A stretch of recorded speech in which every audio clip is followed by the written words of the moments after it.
Привет всем водолеям! Сегодня у нас послание от высших сил. И давайте в долгий ящик откладывать не будем, сразу начнем расклад.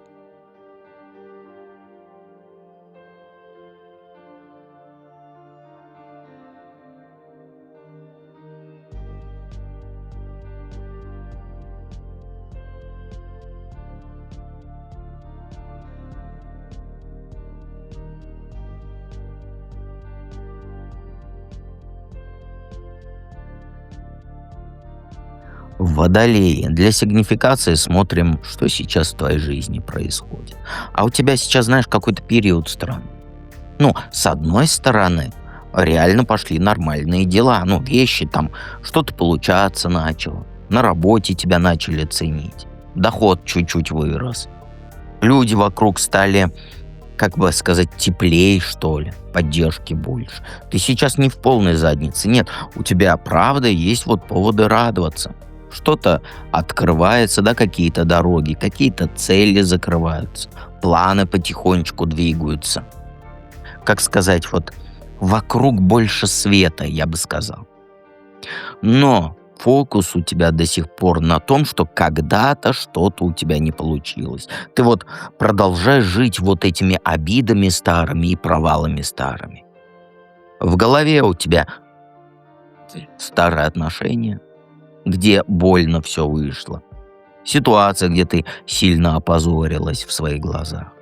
И ты до сих пор считаешь, что тогда ты сломала себе жизнь. И сейчас вот, когда жизнь подкидывает тебе нормальные моменты, ты сама себе кайф обрезаешь. То есть, вот смотри, радость появилась, да, и ты сразу вспоминаешь, где чего потеряла. Тебе комплимент говорят, а ты внутри вспоминаешь, как кто-то однажды тебя унизил. То есть вот так вот. У тебя вот это не качели бы я сказал, это хуже. У тебя шанс на что-то хорошее появляется, ты сразу прокручиваешь, как раньше все сорвалось. Ты не даешь себе прожить эту светлую полосу, потому что все время ты возвращаешься туда, где было плохо. Понимаешь? Внутри чувство такое, что ты должна отгоревать до конца, да, додумать ту историю и наказать себя там за старые ошибки, когда появляется что-то хорошее, когда в жизни появляется. В итоге получается, что снаружи вроде жизнь налаживается, а внутри у тебя постоянный фон тоски. Ты сама себе не веришь, что это хорошее надолго. То есть у тебя, вот я по-другому скажу, ты постоянно подвоха ждешь от жизни. И ждешь, что опять все отнимут, как когда-то. Вот это и творится сейчас. Ну реальность же уже другая. Ты же живешь по старой больной версии, которая вот, устарела. Все, она ушла. Какой совет от высших сил? А тебе тут говорят, что хватит висеть между прошлым и настоящим. Пора закрыть один важный этап и заняться нормальной жизнью без вот этих вечных качелей. Тебе нужно не сидеть в голове, да, а довести до конца то, что давно назрело. Хвосты разбери. Если у тебя висят незакрытые вопросы с жильем, там, с документами, работой, деньгами, неважно, с бумагами я имею в виду, вот это сейчас в приоритете. Нужно закрыть хвосты. Прямо сесть, расписать, что у тебя по факту есть, да, где ты живешь, на чьи ресурсы опираешься, там, чем реально зарабатываешь, как деньгами распоряжаться. Никаких вот этих потом разберусь, понимаешь? То есть высшие силы, они толкают тебя к тому, чтобы ты собрала вокруг себя устойчивую жизнь. То есть нормальный быт, адекватный доход, заботу о теле, там режим какой-никакой, лечение, если надо. Даже если это лечение зубов.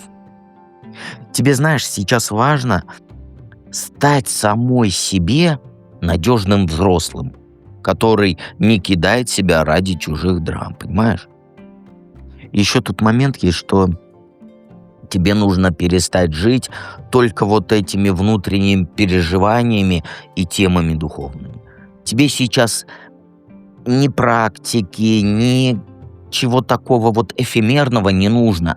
Тебе сейчас нужны конкретные шаги.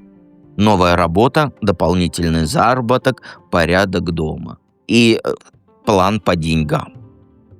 Чем больше у тебя будет реальной опоры в материальной жизни, тем легче будет отпустить старую боль.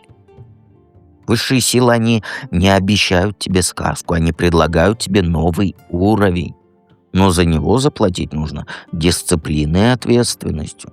Хочешь нормальную жизнь, наведи порядок в самых приземленных вещах и перестань стыдиться того, что тебе важны деньги, важен комфорт и свой личный угол. Это не стыдно, это нормально. Каких проблем ты избежишь, если совету будешь следовать? Уйдешь от очень неприятного сценария. То есть ты не застрянешь в этом состоянии вечного разочарования и не сольешься в отношения, где будешь сидеть с этим ощущением, что тебя не видит.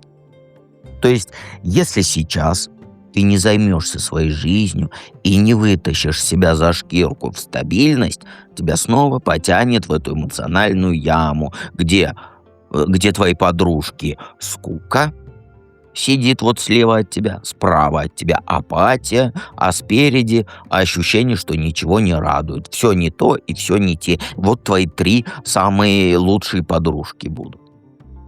И в таком состоянии обычно прилетает кто-то, кто дает яркое внимание и сильные эмоции. Ты на это клюнешь только потому, что внутри пусто. А потом опять история, где тебе приходится подстраиваться, да, ждать приходится, терпеть, выносить чужие вот эти заморочки, тараканы. Зачем тебе с чужими тараканами дружить? Я не понимаю. А если же ты выстроишь сейчас себе нормальный быт, да, и станешь спокойнее насчет денег, дома, работы, и ты не будешь хвататься за первого, кто тебе улыбнулся, и ты не пропустишь человека, с которым можно выстроить равное живое общение без вот этого цирка шапито. Не будешь сидеть с этой недовольной миной на лице, да, рядом с мужиком, который тебя, который тебя не уважает. А ты с ним будешь, потому что страшно быть одной. Поэтому, то есть ты избежишь вот этого сценария, который вот мы как будто вместе, а по сути каждый по своим углам. И вместо этого у тебя как раз будет шанс на контакт, где тепло, уважение, равноправное, там нормальный интерес друг к другу. Но еще раз повторяюсь, это возможно только тогда, когда ты сама внутренне не голодная, понимаешь? И не сидишь в постоянной обиде на всю жизнь и на всех людей. Подписывайся на канал, жмякай на колокольчик и помни, я с тобой рядом.